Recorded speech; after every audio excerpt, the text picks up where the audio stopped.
दिल्ली की सर्द सुबह थी। जनवरी की ठंडी हवा में हल्का सा कुहासा था। सूरज की किरणें बस ऊपर की इमारतों की छतों तक पहुंच रही थीं। नीचे गलियों में अब भी ठंड का साया पसरा हुआ था। पुरानी दिल्ली की तंग गलियों में एक पुराना सा मकान था, 3 मंजिला, जिसमें रहती थी माया, उसकी बहू रिया और उसका बेटा आरव। माया उन औरतों में से थी जो सारा जीवन अपने परिवार के लिए झोंक देती हैं, पर चेहरे पर कठोरता और लेती हैं। उसका बेटा आरव एक बैंक में काम करता था, जबकि रिया एक स्कूल में टीचर थी, मासूम सी, मीठी बोलने वाली, पर अपने विचारों में मजबूत। माया को रिया की आधुनिक सोच से दिक्कत थी। रिया चाहती थी कि सास भी थोड़ा आराम करे, बाहर जाए, मंदिर के अलावा भी दुनिया देखे। मगर माया को लगता था कि बहुएं सिर्फ घर के काम के लिए बनी हैं। उनके बीच रोज की नोकझोंक अब घर की आदत बन चुकी थी।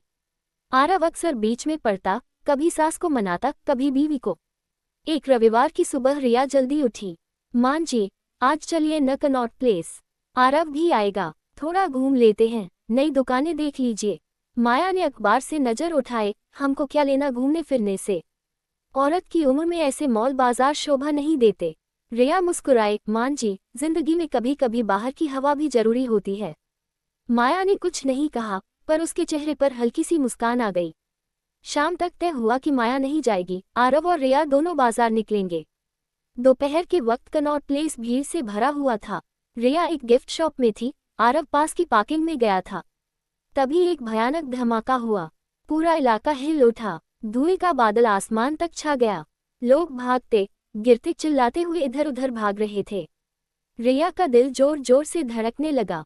उसे समझ नहीं आया कि क्या हुआ। उसके कानों में सिर्फ सायरन, लोगों की चीखें और टूटते शीशों की आवाज थी। वो कुछ कदम ही चली थी कि एक जोरदार लहर ने उसे धकेल दिया। उसके माथे पर चोट लगी और सब कुछ धुंधला होने लगा। शाम तक टीवी पर न्यूज़ चल रही थी। दिल्ली में भीषण धमाका, दर्जनों घायल, कई लापता। माया टीवी के सामने खड़ी थी, चेहरे पर हवाएं उड़ रही थी। आरव का फोन बंद था, रिया का भी। वो बिना कुछ सोचे ऑटो लेकर अस्पताल की ओर भागी।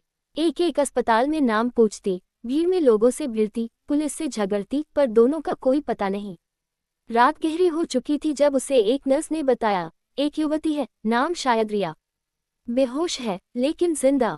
माया के कदम कांपने लगे।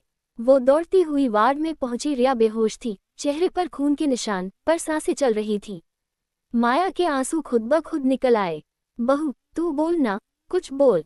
पहली बार उसने उसे बहू नहीं, रिया कहा, और तभी उस बूढ़ी माँ के अंदर कुछ पिघल गया। अगले कई दिन माया अस्पताल में रही। रिया की हालत सुधरने लगी, पर आरव का अब तक कोई पता नहीं था। माया ने रिया के सिर पर हाथ रखा, तू डर मत, सब ठीक होगा, आरव जरूर लौटेगा। रिया की आंखों से आंसू बह निकले, मान जी, मैं बस यही चाहती हूँ कि वो सुरक्षित हो। धीरे धीरे दोनों के रिश्ते में वह दूरी घुलने लगी जो सालों से जमी थी। माया अब हर पल रिया के पास बैठती, उसे दवा देती, उसके बाल संवारती।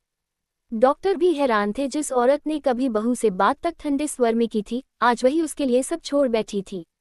एक शाम पुलिस का फोन आया, मैडम, हमें आपके बेटे आरव का वॉलेट मिला है, ब्लास्ट साइट के पास। माया के हाथ से फोन गिर पड़ा। उसके होंठ सूख गए। क्या मतलब? वो जिंदा है ना?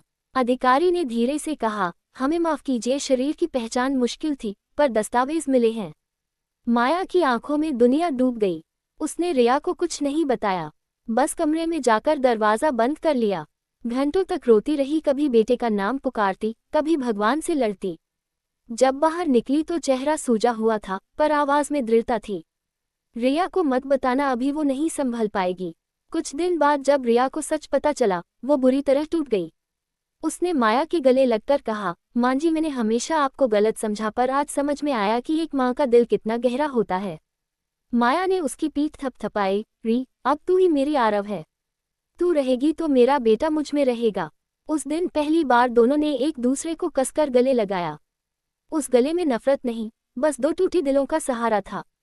महीने बीतते गए। रिया अब पूरी तरह माया की परछाई बन गई थी। वो उन्हें मंदिर ले जाती, पार्क में घुमाती, हंसाती।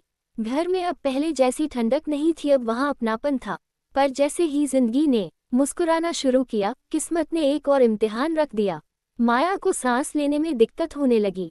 डॉक्टर ने बताया, ब्लास्ट के दौरान धुएं और गैस के कारण उनके फेफड़े बुरी तरह प्रभावित हुए हैं, अब उन्हें बहुत देखभाल की जरूरत है। रिया ने अस्पताल में कहा, मांजी ठीक हो जाएंगी, मैं सब करूंगी। डॉक्टर ने चुपचाप सिर झुका लिया। अस्पताल की सफेद दीवारों के बीच माया बिस्तर पर लेटी थी। उसकी सांसें कमजोर हो चुकी थी, पर आंखों में अब भी वही ममता थी। रिया दिन रात उसके पास रहती, कभी उसे गर्म सूप पिलाती, कभी बाल सहलाती।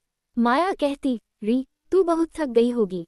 रिया मुस्कुरा देती, मांजी, आपने भी तो मेरी जान बचाई थी, अब मेरी बारी है। धीरे धीरे माया की तबीयत बिगड़ती गई। डॉक्टर ने रिया को बुलाया, अब सिर्फ चमत्कार ही इन्हें बचा सकता है। रिया ने माया का हाथ थामा, मांजी, अगर आप नहीं रहेंगी तो मैं कैसे रहूंगी।